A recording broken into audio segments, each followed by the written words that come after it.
Rukun solat kalau diklasifikasikan menjadi 5 kategori. Yang pertama namanya rukun qalbi, itulah niat. Kedua rukun qauli, 1 takbiratul ihram, 2 baca Fatihah, 3 baca tahiyat. Baca tahiyat pada tasyahud akhir, baca salawat Nabi pada tasyahud akhir. Yang kelima salam.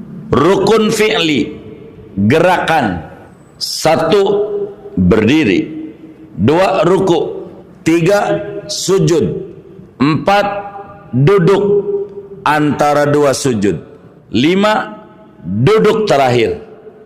Kemudian yang keempat rukun i'tibari, wujudnya enggak ada, yaitu tumaknina. Yang kelima rukun maknawi, yaitu tartib.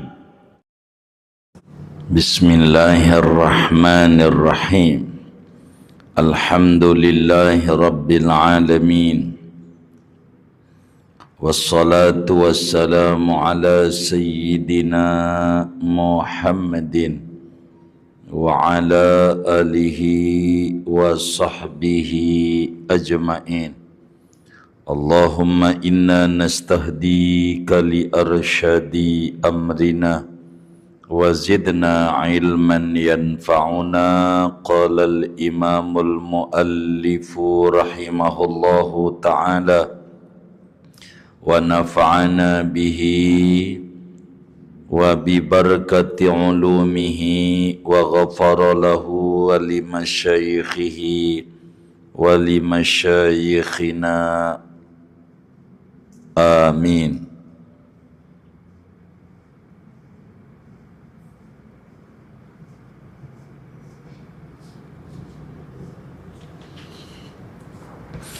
Furudus salati ahada asyara.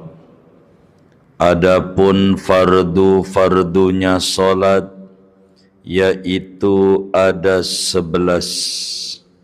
Ala ma dzakarahu huna, menurut atas apa yang disebutkan oleh Tuan Musannif akan dia huna di sini kitab.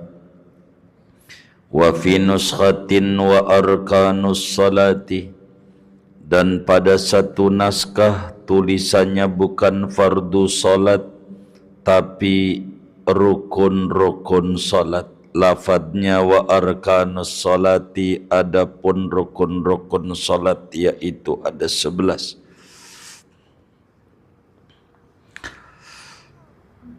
An-niyatu, pertamanya niat.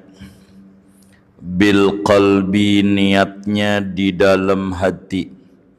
Li'annahal qasdu, karena bahwa niat itu adalah menyengaja.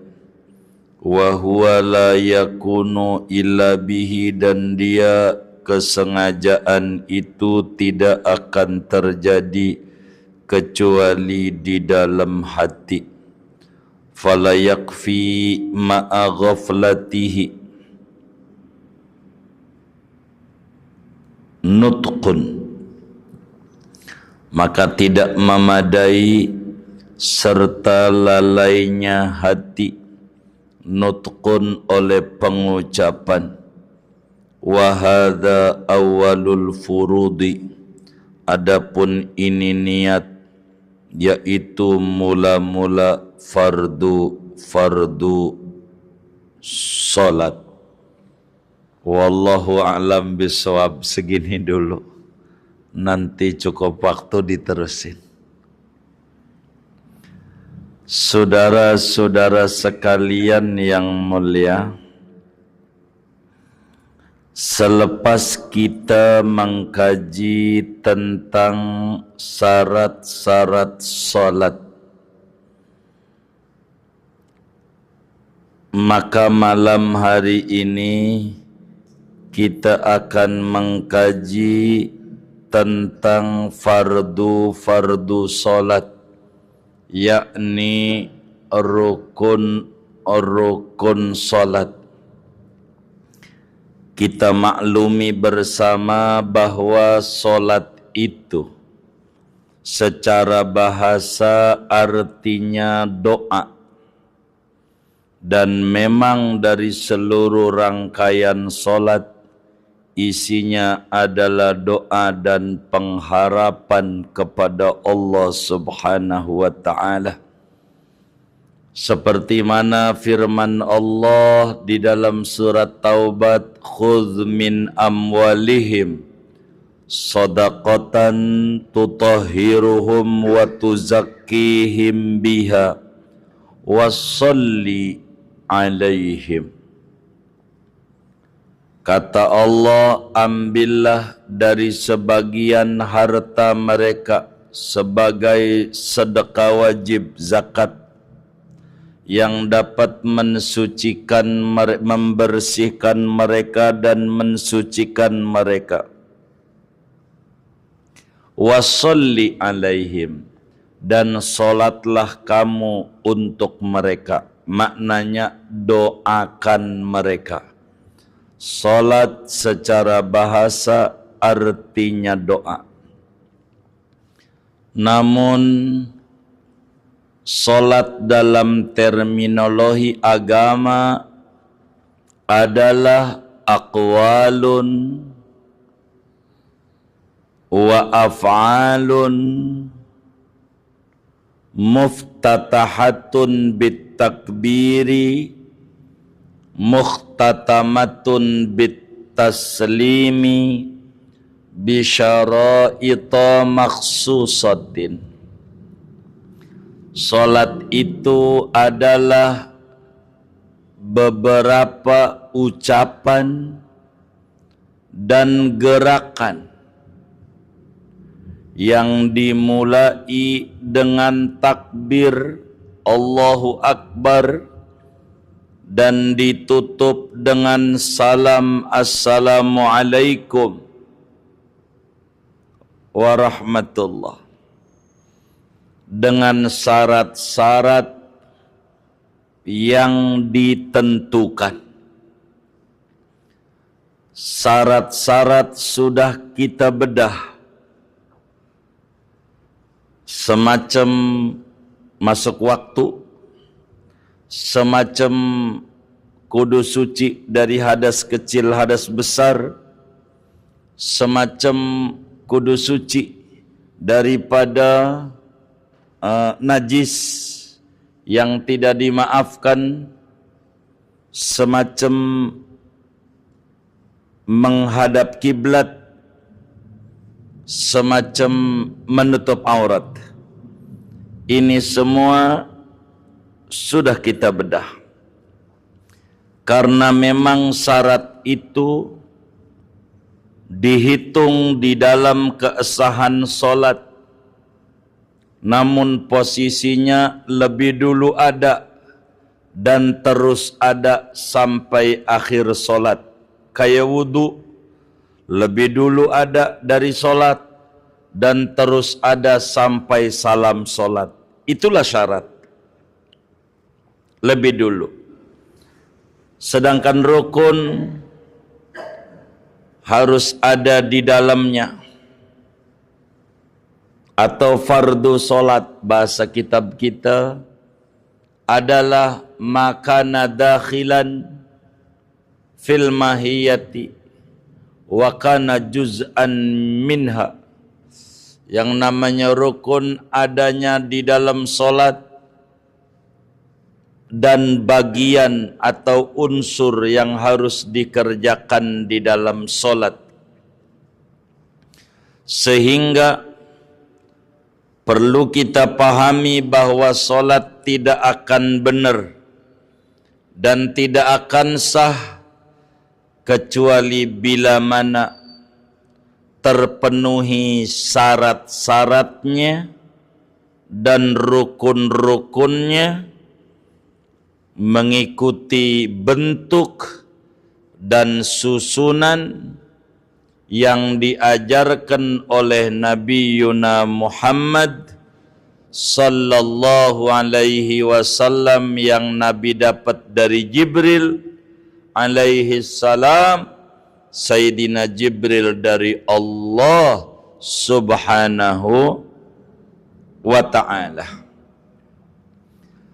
Sehingga syarat solat sudah, malam hari ini kita akan mengkaji fardu-fardu solat atau disebut rukun-rukun solat. Seorang muslim yang umurnya 15 tahun ke atas, akalnya sehat, wajib hukumnya belajar tentang syarat-syarat solat dan rukun solat muslim. Bicara solat, saudara, secara global solat itu terbagi menjadi dua bagian. Ini solat. Yang pertama adalah yang wajib dikerjakan. Apa itu syarat-syarat sah solat dan rukun solat? Ini namanya wajib dikerjakan, tentu secara benar dikerjakannya, bukan asal-asalan. Yang kedua adalah bicara solat, ada yang sunat dikerjakan. Yang sunat itu terbagi dua. Ada namanya ab'ad solat, ada namanya hayat solat, atau disebut sunnah ab'ad, dan ada sunnah hayat. Yang ini sunat dikerjakan, sehingga yang wajib dikerjakan seperti rukun dan syarat, seorang muslim mukallaf wajib belajarnya. Sedangkan yang sunat dikerjakan, kayak sunnah ab'ad dan sunnah hayat, seorang mukallaf sunat belajarnya. Yang wajib belajarnya wajib, yang sunat belajarnya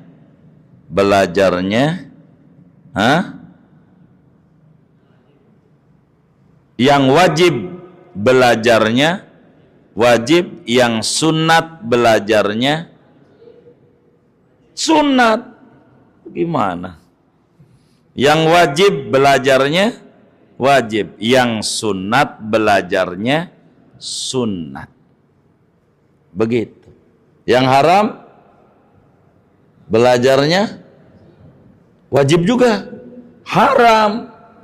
Belajar nyolong hukumnya iya. Jadi kita harus tahu. Begitu. Yang wajib dipelajari, yang wajib dikerjakan, belajarnya wajib. Ini karena kita ngomongin sholat, ngajinya kita hukumnya wajib adanya. Wajib adanya. Lalu rukun sholat ada berapa? Menurut kitab Risalah Jami'ah, rukun sholat ada 11. Kenapa 11? Beliau tidak menyebut tentang berdiri, tidak menyebut tentang tartib. Kenapa berdiri enggak disebut pada ulasan rukun, malah kemarin kita udah bedah? Karena berdiri adanya pada sholat wajib doang. Jadi yang ini dan adanya pada orang mampu doang, sehingga enggak disebut oleh yai kita pada bagian rukun solat. Kedua, tertib enggak disebut oleh yai kita. Kenapa? Karena wujudnya tidak ada. Wujudnya tidak ada. Sebab rukun solat terbagi 4, 5. Rukun solat kalau diklasifikasikan menjadi 5 kategori. Yang pertama namanya rukun qalbi. Rukun solat urusannya hati. Itulah niat, satu anggotanya. Kedua, rukun qauli.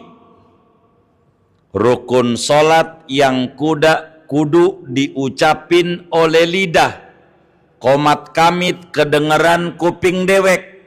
Ada 5. 1 tambah 5 sama dengan 6. Enggak meleng berarti. Perhatiin. Ada berapa? 5. Rukun qauli ada berapa? 5. Kok ada 6? Rukun qauli ada 5. 1, takbiratul ihram.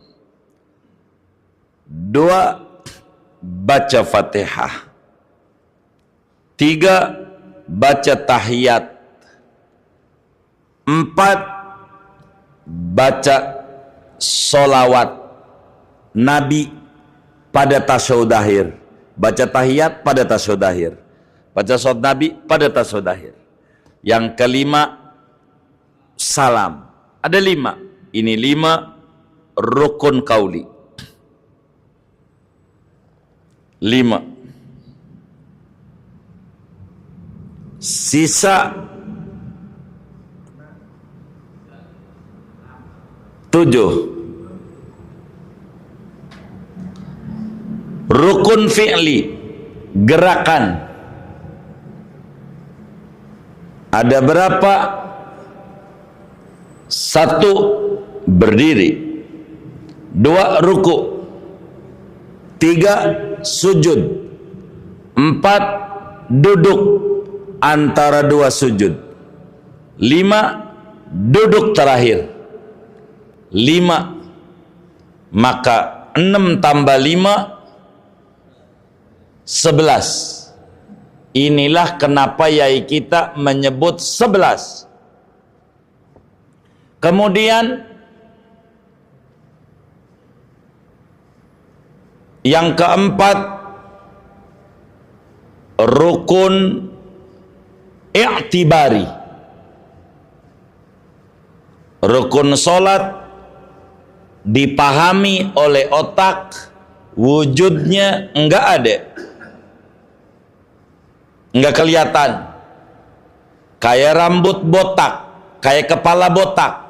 Kepala botak kita paham, tapi nyari botaknya ora ketemu. Kalau mau dipegang, pala yang dipegang. Megang botak, ampe botak, ora nemu. Namanya rukun i'tibari, yaitu tumaknina. Yang kelima, rukun maknawi, yaitu tertib. Inilah kategori daripada rukun solat. Saudara sekalian yang mulia, menurut kitab Risalah Jami'ah, rukun solat ada 11. Beliau tidak masukkan berdiri, beliau tidak masukkan tertib. Bila mana berdiri dan tertib ditulis, maka rukun solat jumlahnya ada berapa? 13. Dan ini yang muktamad. jumlah rukun solat ada 13. Kalau ngomong 13, berarti tumakninah tidak disebut meski ada. Sehingga tumakninah hayatun tabi'atun lirrukni adalah satu sifat yang mengiringi rukun tertentu. Ada 4 tumakninah. Sehingga kalau dikata rukun solat ada 13, itu berarti tumakninah enggak disebut, tapi ada rukun i'tibari. Namun berdiri dan tertib disebut, sehingga 11 tambah 2 menjadi 13. Dan ini terbanyak ditulis oleh ulama, seperti kitab Al-Muharrar yang ditulis oleh Imam Rafi'i bahwa rukun solat 13, seperti kitab namanya Minhajut Talibin yang ditulis oleh Imamun Nawawi, rukun solat 13, seperti kitab namanya Muqaddimah Hadramiyah yang dikarang oleh Imam Bafadol, rukun solat 13, seperti kitab yang dikarang oleh gurunya Syekh Nawawi Al-Bantani namanya Riyadul Badi'ah, rukun solat 13. Terbanyak uraian ulama menyebut bahwa rukun solat ada 13, mengikuti kitab Minhajut Talibin, kitab Muharrar Imam Rafi'i, kitab Muqaddimah Hadramiyah, kitab Riyadul Badi'ah, dan yang lainnya. Ada juga ulama yang menyebut rukun solat 14. Bila mana ada ulama menyebut rukun solat itu 14, berarti tumakninah yang 4 disebut sekali. Sebagaimana sujud dalam setiap rakaat 2 kali disebut sekali sebutannya, enggak dipisah-pisah. Sehingga 13 ditambah 1 tumakninah, yang tumakninah adanya pada ruku, pada i'tidal, pada sujud, pada duduk antara 2 sujud, ditambah 1 tumakninah, maka rukun solat sebutannya ada 14. Yang menerangkan 14 kitabnya semacam kitab Al-Hawis Shaghir karya Imam Al-Qazwini yang menyebut rukun solat 14. Kitabnya semacam Fathul Mu'in, itu rukun solat 14 menyebutkannya. Kemudian ada ulama menyebut rukun solat ada 17 rukun solat. Bila ulama menyebut rukun solat jumlahnya 17, maka tumaknina yang 4 disebut satu-satu, sehingga 13 ditambah 4 sama dengan 17. Yang menerangkan bahwa rukun solat 17, kitabnya semacam yang kecilnya Safinatun Najah, yang gedenya, yang berjilid-jilid Raudatut Talibin, adalah penjilid tuh, karya Imam Nawawi, dibilang 17. Mana lagi seperti kitab At-Tahqiq karya Imam Nawawi mengata rukun salat ada 17 penyebutannya. Ada juga ulama yang menerangkan rukun salat itu bukan 14 tapi 15. Ada. Bila ulama mengata rukun salat ada 15, berarti yang 14 adalah tumaknina yang ada 4 plus 1 qarnun niat bitakbir menjadi rukun adanya. Kitab yang model begini nama kitabnya Tahrir Tanqihil Lubab yang disyarahi oleh Al-Imam Syekhul Islam Zakaria Al-Ansari menjadi Tuhfatut Tulab, yang dijabarkan oleh Imam Abdullah Asy-Syarqawi menjadi Hasyiatus Syarqawi ala Tahrir. Itu mengata rukun solat ada 15. Bila kita meninjau ulama, ada juga ulama yang mengata rukun solat ada 18. Bila mana ulama mengata rukun solat ada 18, maka yang 17 rukun tumanina disebut plus 1 ditambah namanya niat keluar dari solat. Ini rukun dalam qaul dhaif. Yang muktamad sunat saja. Yang menerangkan rukun solat 18 ditambah niat keluar dari solat, kitabnya Matan Takrib karya Ahmad bin Husain Al-Asfahani. Kitab Matan Takrib mengata rukun solat 18 ditambah niat keluar dari solat, dan itu dhaif tambahan ini 17, yang muktamad tetap saja. Ada juga ulama yang mengata rukun solat 18, tapi tambahannya bukan niat keluar dari solat, tapi kudu mualat. Mualat masuk dalam kategori rukun. Ulama yang mengata 18 plus mualat, kitabnya seperti Sittin Mas'alah karya Imam Ahmad Az-Zahid yang disyarahi oleh Imam Romli menjadi Syarhus Sittin, yang dijabarkan oleh Imam Abdul Karim Al-Matori dengan nama Hasyiatul Matori ala Syarhi Sittin. Itu mengata rukun solat 18 ditambah mualat. Suka menjadi nyanyian 18 ini. Apa itu? Niat takbir diri, baca Fatihah, niat takbir diri, baca Fatihah, ruku tumaknina, i'tidal tumaknina, Allah sujud tumaknina, duduk tumaknina. Terus duduk terakhir baca tasyahud, salawat Nabi, tartib salam, tartib mualat.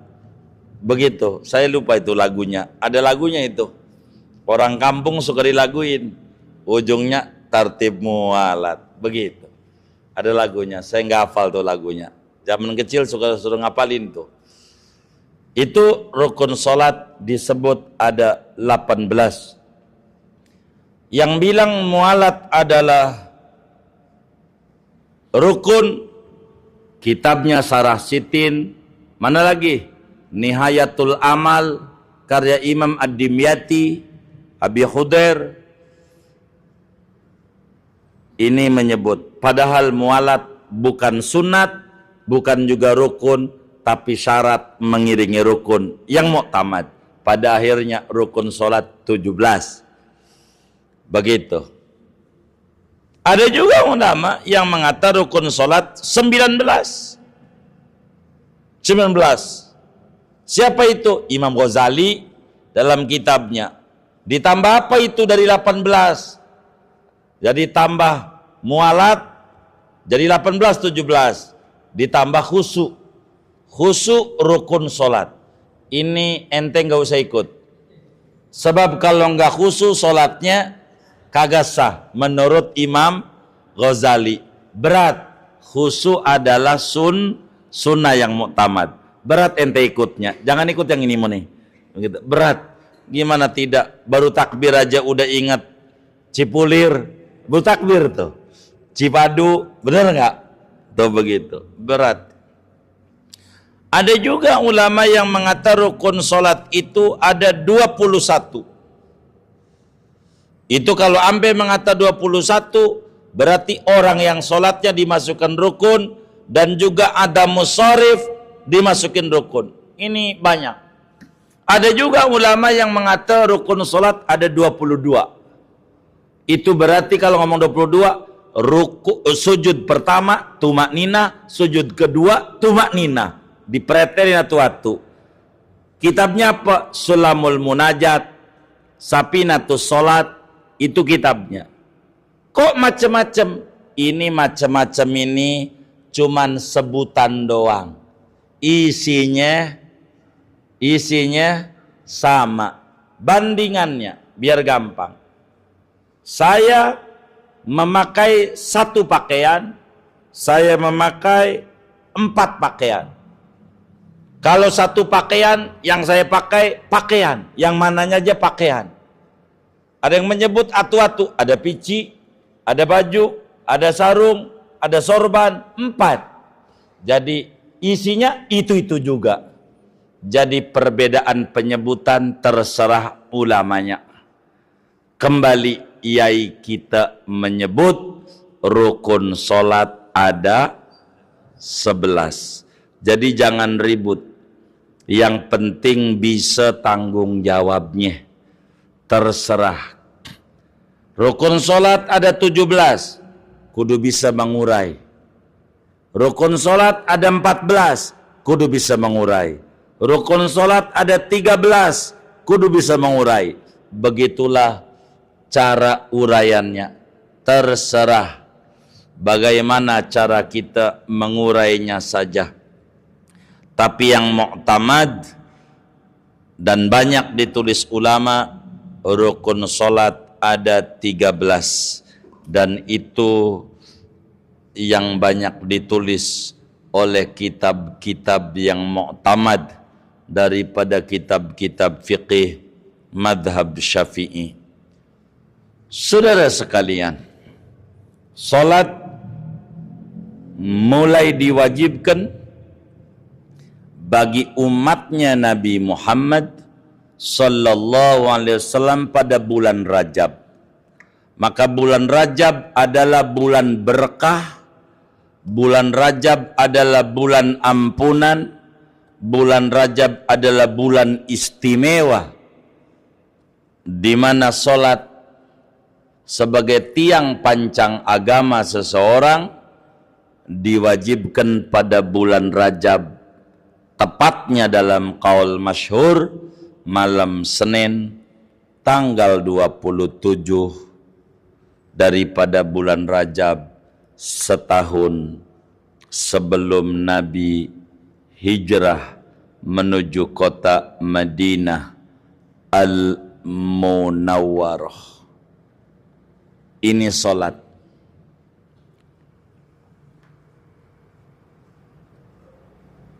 Kita udah tahu definisinya, kita udah tahu tentang hukumnya, bahwa asal hukum salat adalah wajib adanya.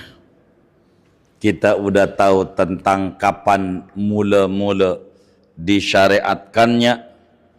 Kita udah tahu tentang salat dibagi 2, ada yang wajib dikerjakan, ada yang sunnah dikerjakan. Yang wajib dikerjakan ada namanya syarat-syarat salat, ada juga namanya rukun-rukun salat, ada yang sunnah dikerjakan. Dari yang sunnah dikerjakan ada namanya sunnah ab'ad salat, ada namanya sunnah hayat salat. Saudara, salat ini kalau digambarin percis kayak orang, itulah salat. Hidupnya orang, itulah yang disebut syarat salat. Syarat salat kayak hidup pada orang. Kedua, rukun salat. Rukun salat itu ibarat orang adalah kepala. Ada orang kagak ada palanya, hidup kan kira-kira? Hidup nggak? Ada orang nggak ada kepalanya, hidup nggak? Enggak. Ada orang sholat enggak ngerjain rukun, sholatnya kagak sah, karena rukun pangkatnya pada orang namanya kepala. Itulah rukun. Kemudian ada yang pangkatnya kaki, itulah sunnah ab'ad, kayak kunut subuh. Itu kunut pada subuh namanya sunnah ab'ad. Kalau orang namanya kaki. Ada orang kakinya buntung, kagak ada kakinya, masih dipanggil orang gak ya? Orang bukan ya? Nggak ada kakinya. Nggak ada kakinya, orang bukan? Orang. Sempurna nggak? Kenapa nggak sempurna? Nggak ada kakinya. Orang sholat subuh enggak doa kunut, sah nggak sholatnya? Sah. Sempurna nggak? Ini yang benar nih, sempurna nggak? Hah? Enggak. Kenapa enggak? Enggak ada kakinya.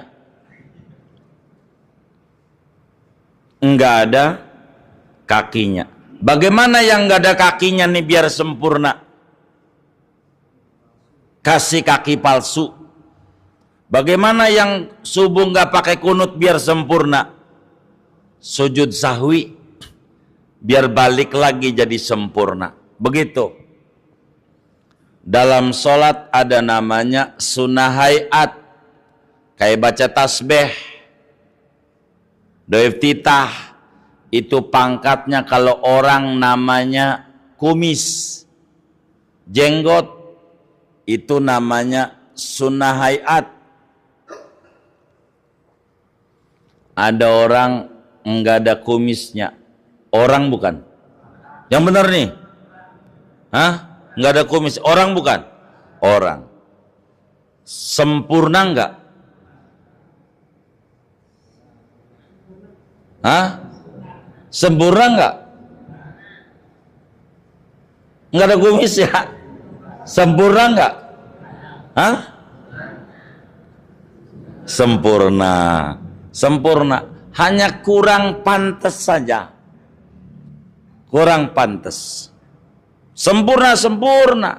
Kalau dikata kagak sempurna, saya kata, nih orang kagak sempurna ini. Begitu kan, begitu. Sempurna, cuman kurang pantas. Kenapa kurang pantas? Ada orang tua ngajak liburan anaknya. Kan habis pergi rapot. Ini liburan. Nggak punya duit. Yang termurah, Keragunan. Itulah liburan. Anaknya aktif. Dia nanya sama orang tuanya, ya, apa itu? Ada jenggotnya, enggak ada kumisnya. Kata ayahnya, kambing anakku. Apa namanya? Kambing. Anaknya paham. Kalau jenggotan doang enggak ada kumis, namanya apa? Namanya apa? Kambing. Kata siapa? Kata anaknya. Jangan kata saya, kata anaknya. Saya enggak, ini nyeritain anak ngobrol sama orang tua. Jalan lagi, anaknya nanya lagi, kalau itu apa ya? Ada kumisnya, enggak ada jenggotnya. Kata ayahnya, itu kucing anakku, kucing. Anaknya paham. Kalau kumis doang, enggak ada jenggot, namanya kucing. Kata siapa? Kata anaknya. Begitu. Jalan lagi. Kalau itu apa ya? Enggak ada kumis, enggak ada jenggot. Kata ayahnya, celeng anakku, celeng. Anaknya paham. Yang namanya celeng tuh enggak ada kumis, enggak ada jenggot. Yang enggak ada jenggot, enggak ada kumis namanya namanya apa namanya? Celeng. Kata siapa? Kata anaknya. Kata anaknya. Begitu. Jalan lagi. Kalau itu apa ya? ada kumisnya, ada jenggotnya. Kata ayahnya, itu pawangnya. Orang gitu maksudnya. Orang. Jadi begitu. Jadi saudara, yang namanya sunnah hayat, kalau orang ibarat rambut, bulu di badannya. Itu gambaran sholat. Begitu gambaran. Jadi kita kudu tahu nih gambaran-gambaran ini. Biar kita tahu mana yang batalin, mana yang kagak batalin. Sehingga perlu dipahami bahwa sholat yang dikerjakan tidak bakalan sah kecuali bila sempurna dikerjakannya dengan syarat-syarat sholat yang udah kelewat dan rukun-rukun sholat yang akan kita bedah pada malam hari ini memulai materinya, yang mana semua ini datang ajarannya daripada baginda kita Nabi Muhammad sallallahu alaihi wasallam, yang Nabi diajarkan oleh malaikat Jibril dari Allah subhanahu wa ta'ala. Bagaimana dalam hadis Bukhari, ada orang yang gak bisa sholat, diajarin sama Nabi urusan rukunnya saja. Dari 11, karena kita menyebut 11. An-niyatu, yang pertamanya rukun sholat adalah niat. Dari mana? Niat ini merupakan rukun solat. Di dalam Al-Quran Allah menjelaskan, wa ma umiru illa liya'budullaha mukhlisina lahuddin. Imam Al-Mawardi tafsirkan, ikhlas itu an-niyah. Maka ibadah kudu pakai niat. Kedua, Imam Bukhari meriwayatkan dalam Sahih Bukhari dari Sayyidina Umar bin Khattab radhiyallahu ta'ala an, bahwa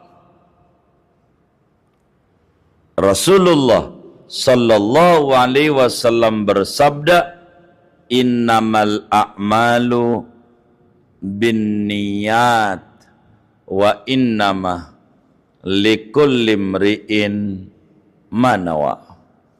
Artinya sesungguhnya sahnya ibadah, sahnya amal yaitu dengan niat. Salat adalah amalan ibadah, maka kudu ada niat. Wa innama likulli imri'in manawa, sesungguhnya bagi tiap-tiap orang akan mendapatkan apa yang ia niatinya. Bagaimana cara niatnya akan mempengaruhi daripada ibadah yang akan dia kerjakan. Sehingga niat merupakan rukun salat. Apa itu niat? Niat itu secara bahasa mutlaqul qasdi, mutlaknya penyengajaan. Namun niat dalam terminologi agama adalah qasdu syai'i muqtaranan bifi'lihi. Niat itu menyengajak sesuatu bersamaan dengan pelaksanaannya. Kalaulah niat kudu bareng dengan takbir, itulah pelaksanaannya di dalam masalah solat. Ini niat. Lalu tempatnya di mana niat ini? Kata Syekh Nawawi, an-niyatu bil qalbi. Niat itu tempatnya hati. Jadi niat mau di hati. Kalau di mulut bukan niat, namanya lafal niat, bacaan niat, bukan niat. Kalau mulut untuk membaca, niat enggak dibaca di hati. Usolli fardhu dhuhri itu bukan niat, namanya lafal niat. Nawaitu sauma godin an adai fardhi syahri ramadhani hadis sanitala, itu namanya bukan niat puasa, tapi lafal niat puasa, dilafalin begitu, bukan niat. Jadi usolli bukan niat, karena niat tempatnya di hati, aturannya kudu bareng dengan takbir. Tapi usolli hukumnya sunnat. Kita membaca usolli fardhu dhuhri semisal, itu sunnat. Kenapa? Untuk ngebantu hati kita yang banyak dipikirin, kudu dibatasi. Tapi usolli sunnat.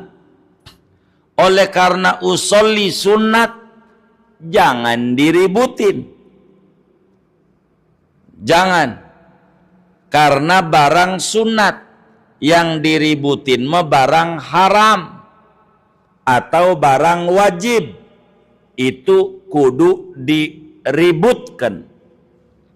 Tapi kalau barang sunat tidak usah diributin. Ada orang sholat usolli fardhu zuhri arba'a raka'atin mustaqbil kiblati adaan lillahi ta'ala Allahu akbar, enggak apa-apa. Dan enggak ada orang yang sholat baca usolli. Ada enggak orang yang sholat baca usolli? Ada enggak? Enggak ada. Ada enggak orang yang sholat baca usolli? Alo, di kedengeran apa kagak ini? Monyong-monyong ini nih, kan bingung juga sama sayanya. Ada enggak orang sholat baca usolli? Hah? Enggak ada. Baca usolli itu adanya sebelum sholat. Belum takbir. Udah takbir belum? Belum. Kalau belum takbir kita ngomong tai ayam, boleh enggak? Ngomong tai ayam aja boleh, masa usolli diributin? Itu namanya enggak paham agama. Nyanyi Indonesia Raya boleh enggak? Emang apa? Ya belum sholat. Usolli apalagi ada kaitan dengan sholat. Bagus. Yang ngeributin namanya enggak paham. Kalau udah Allahu Akbar usolli baru diributin. Begitu. Tuh yang baca usolli itu udah Allahu Akbar belum? Belum. Jadi enggak ada orang yang sholat baca usolli, kagak ada. Tuh bacanya sebelum sholat, belum takbir. Dan niat kata Syekh Nawawi bil qalbi, di hati. Emang apa kudu di hati? Li annahal qasdu. Niat itu penyengajaan, dan ini tekad adanya di hati. Enggak jadi usolli kalau di hatinya enggak ada. Usolli fardhu dhuhri di hatinya enggak ada niat, enggak jadi. Hati itu mana sih hati? Biar enggak bingung, hati itu kayak begini. Kita jadi adik, dibuli mulu, ditoyor oleh kakak. Mana gede tinggi, jangkung, gemuk. Kita mau ngelawan, ora berani. Di hati doang. Awas lo bang, saya tunggu tuanya, gua jorokin. Di hatinya begitu tuh. Bisa nggak ngomong begitu tuh di hatinya? Bisa nggak? Bisa. Pertanyaannya ada hurufnya nggak? Hah? Ada hurufnya nggak? Nggak ada. Ada suaranya. Ah, itulah hati. Di situ tuh niat. Niat tuh di situ. Sholat tuh kudu ada niat di dalam hati. Kudu ada niat. Ini penting. Jadi niat itu tempatnya hati, waktunya bersamaan dengan permulaan solat. Permulaan solat adalah takbir. Disitulah ada niat saat dia takbir. Saat dia takbir, kudu niat. Kalau enggak ada niat, enggak sah. Allahu Akbar, kudu ada niat saat dia Allahu Akbar. Di mananya aja, mau di awal kek, mau di tengah kek, mau menjelang akhir kek, jadi. Bagaimana kalau kagak bisa-bisa? Allah, susah banget. Udah ente langsung aja Allah Akbar, udah jadi. Jangan dibikin susah. Orang yang kagak bisa baca Fatihah, diem aja, jadi. Daripada pegel sama ente.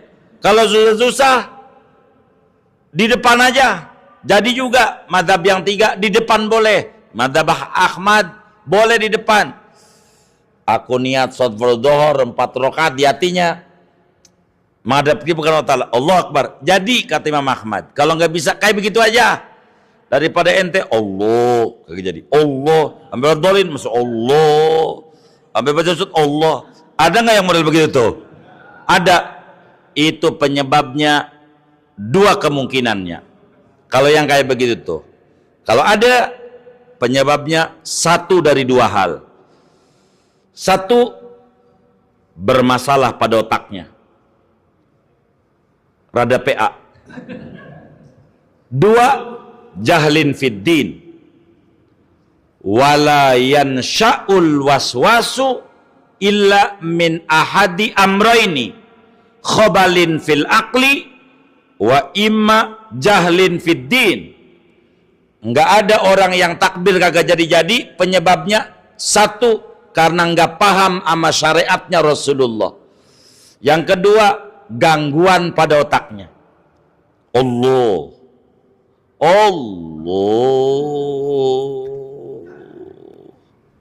wadolin Allah.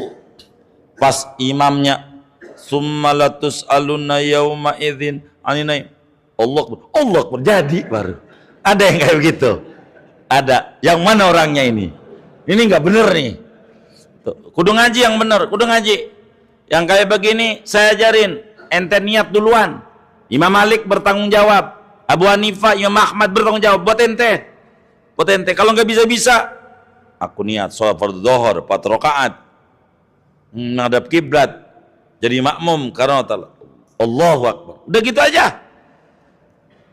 Gampang agama, enggak susah-susah amat. Man syaddada fid din syuddida alaih. Kata Nabi, siapa yang nyulit-nyulitin diri akan kepusingan pada agama. Islam ini agama yang mudah, bukan dimudah-mudahin. Agama yang asik, yang enak, yang murah, bukan murahan. Inilah Islam. Jadi niat enggak usah buyang-buyang. Itu takbir aja kagak jadi-jadi. Allah. Kasihan kalau dia jadi imam, repot di makmum. Makmum, kalau saya saranin kalau terjadi dan itu imam, makmum duduk aja dulu sampai dia jadi. Allah. Ya imam terus aja lah. Ntar saya tungguin. Allah, terus aja. Gitu. Gua tungguin. Begitu. Yang kayak begini, gua tungguin. Terus aja. Begitu. Allah, ente tinggal kalau udah sampai tengah jam kagak jadi-jadi juga. Tinggal. Yang kayak begini. Ini enggak benar. Namanya memberat-beratkan diri dalam agama, muncul setan, jadi repot yang kayak begitu. Jadi sholat enggak susah amat, yang penting pelajari syarat-syarat dan rukun-rukun. Inilah pentingnya ngaji kitab kecil namanya Risalah Jami'ah, namanya Risalah Jami'ah. Wa hadza awwalul furud. Niat ini rukun sholat yang pertama. Tapi saudara harus kita pahami, oleh karena sholat itu ada 3 macam. Ada sholat wajib, ada sholat sunat punya waktu dan punya sebab, ada sholat sunnah mutlak. Karena sholat ada 3 kategori, cara niatnya bagaimana? Kayaknya jangan malam hari ini, nanti aja, begitu. Malam hari ini, mau dikelarin malam hari ini? Nggak usah kan? Ya udah nggak usah, segini aja. Ntar kita bedah pada pertemuan mendatang. Kata Syekh Nawawi, fa'in aroda sholata fardin, nanti fa'in aroda sholata naflin dzati waktin dzati sabab, sholata naflin mutlakin. Ini bakal beda-beda. Kayaknya nggak keburu malam hari ini, nanti saja. Saudara kan nggak kepengen malam Jumat besok kiamat. Setuju nggak Jumat besok kiamat? Nggak setuju. Ya udah kalau begitu nanti aja. Kalau saudara setuju, saya kelarin sebelum kiamat. Jumat besok. Ya udah tahun depan. Kita ngaji tahun depan ya? Bener nggak? Tahun depan aja kita ngaji. Segini aja ada yang ditanya mungkin dari materi ini. Rasulullah, silakan. Baik Bapak. Tentang sholat tahajud, apakah dulu sahabat pernah nyontohin sholat tahajud berjamaah? Itu yang pertama. Yang kedua, kalau di fikihnya wudhu suruh pelan-pelan, suruh khusyuk lah gitu. Tapi kenyataannya kalau pas sholat tarawih itu kebanyakan seringnya terburu-buru. Apakah nggak sinkron, wudhu suruh pelan-pelan tapi ternyata sholat sunnah yang kayak tarawih gitu terkesannya pengen cepet. Itu aja. Jadi begini Pak, hidup itu yang terbaik tidak mengomentari kerjaan orang lain, karena akan luput yang harus kita kerjakan. Kalau yang dikerjakan oleh orang lain, biarkan orang lain itu suruh ngaji, biar kita tidak capek dalam hidup. Pertanyaannya, ngomongin taraweh, kira-kira yang ngaji nih, saya nggak nanya yang nggak ngaji, kira-kira tarawehnya nih yang ngaji nih, pengen lambat, pengen cepet? Ini yang jujur nih, pengen lambat, pengen cepet? Tuh, yang ngaji aja Pak, pengennya cepet, apalagi yang kagak ngaji. Begitu Pak, apalagi yang ngaji. Jadi yang dimaksud, yang penting rukunnya benar, itu aja.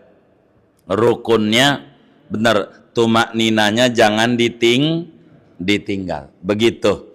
Ini catatan standar ngebut. Begitu. Di jalan tol tuh ada standarnya. Pelan 60, cepat 100. Ini namanya standar. Jangan lebih dari itu, kata jalan tol. Begitu. Karena standar struktur jalannya. Kira-kira begitu. Artinya bila cepat, jangan sampai rukunnya jadi cedera, jadi rusak. Itu aja pesan saya. Begitu. Karena kita nggak bisa mau nyalain imam cepat, waktu kita salahin imam, kenapa cepat? Kata imam, pesanan makmum yang ngaji malam Selasa. Coba. Nah, jadi bagaimana juga ya imamnya pesanan makmum? Kalau gua lambatin, bisa dipecat sama pengurus masjid. Tuh begitu. Jadi repot juga. Kalau yang di YouTube, yang jungkang-jungkik itu mah bukan sholat. Jadi di zaman akhir ini banyak macam-macam, sekedar orang hiburan aja. Begini. Itu hiburan banyak. Karena di zaman akhir, apa namanya? AI namanya. Itu mainannya orang iseng. Jadi Bapak boleh, kalau mau saya ceritain, kalau Bapak pengen viral, Bapak sama anak Bapak kayak temennya kayak ada yang nyoting, Bapak sholatnya kayak begitu, padahal nggak sholat, upload, ntar bakal dikomentari banyak tuh, padahal Bapak lagi main-main. Itu banyak yang kayak begitu, banyak orang yang kayak begitu. Ini zaman akhir. Jadi kalau ngomentari perbuatan orang, kitanya sulit, begitu, terlalu capek, begitu. Sama seperti saya ditanya, tuh orang makan bakso enak apa kagak? Yang makan bakso dia masalahnya. Saya kagak makan, saya bingung. Jadi jawabannya kemungkinan. Kalau ditanya, yang kita kerjakan saja, jangan yang orang. Karena yang orang bingung saya jawabnya. Yang pertama pertanyaannya apa tuh? Tahajud. Jadi begini Pak, yang harus difahami oleh kita adalah ajaran, bukan contoh. Ada nggak ajarannya dilarang berjamaah? Itu begitu. Jangan contoh. Kalau contoh akan kerepotan. Apakah Nabi mencontohkan dan sahabat zakat fitrah pakai beras? Bakal saya jawab tidak. Enggak, Nabi enggak contohin pakai beras. Sahabat enggak juga. Kenapa emang? Emang dimakannya gandum. Bukan orang Kreo dia. Gitu orang Arab. Makannya gandum kurma, maka zakatnya itu. Itu contoh, tapi esensinya makanan pokok. Nah, makanan pokok orang Kreo beras sama dengan gandum, begitu. Jadi pertanyaannya yang enak begini, saya mau lurusin. Bolehkah kita sholat tahajud berjamaah? Begitu aja. Begitu. Kalau ditanya begitu, boleh. Enggak apa-apa, enggak apa-apa. Sholat duha berjamaah, boleh. Enggak apa-apa, enggak apa-apa. Qobliyah berjamaah, boleh. Enggak apa-apa, enggak apa-apa. Kenapa? Sebab di dalam mazhab Syafi'i tidak ada sholat sunat yang makruh berjamaahnya. Tidak ada.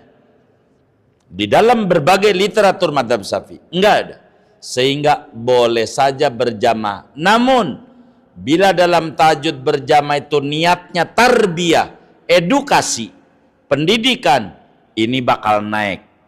Sunat nurun ala nurin. Begitu kata Habib Ahmad bin Alwi As-Segaf di dalam kitab Sab'atu Kutubin Mufidah. Kurang lebih demikian. Wallah alam.